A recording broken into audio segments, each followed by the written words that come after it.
President Trump is reviving one of his most controversial moments tonight, repeating his claim that both sides are to blame for the deadly attack last month in Charlottesville.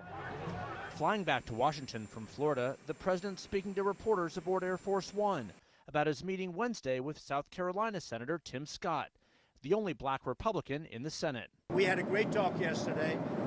I think especially in light of the advent of Antifa, if you look at what's going on there, you have some pretty bad dudes on the other side also, and essentially that's what I said. And then the president doubled down on a remark that was widely rebuked last month. Now, because of what's happened since then with Antifa, you look at, really what's happened since Charlottesville. A lot of people are saying, in fact, a lot of people have actually written, gee, Trump might have a point. I said you got some very bad people on the other side also, which is true.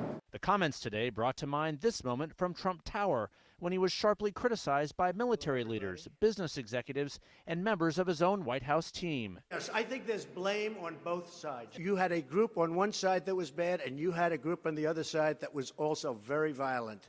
On Capitol Hill, Senator Scott responded, "That's who he is. It's who he has been. And I didn't go in there to change who he was.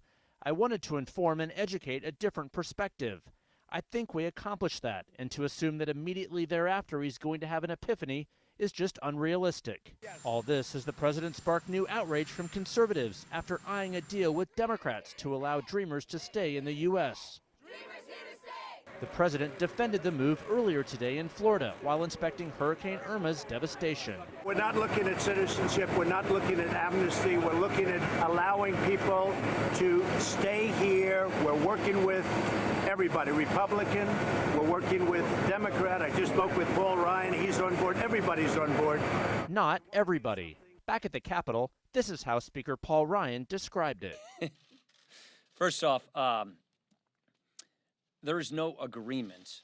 The president and the chief of staff called me from Air Force One today to discuss what was discussed. And it was a discussion, not an agreement or a negotiation. You cannot fix DACA without fixing the root cause of our problem. For the second straight week, the president reaching out to Democrats, leaving Republican leaders rushing to catch up. The framework of a deal to fix DACA coming after a White House dinner the president hosted for Chuck Schumer and Nancy Pelosi. We're working on a plan for DACA. People want to see that happen. You have 800,000 young people brought here, no fault of their own. So we're working on a plan. We'll see how it works out. But we're going to get massive border security as part of that. Later, the president sought to alleviate concern among conservatives. We have to have the wall. If we don't have the wall, we're doing nothing. The president's words on DACA placed him at odds with his Attorney General Jeff Sessions, who suggested it was a form of amnesty. It's the latest rift with Sessions, who the New York Times reported today was bluntly accused by Trump of being disloyal after recusing himself from the Russia investigation.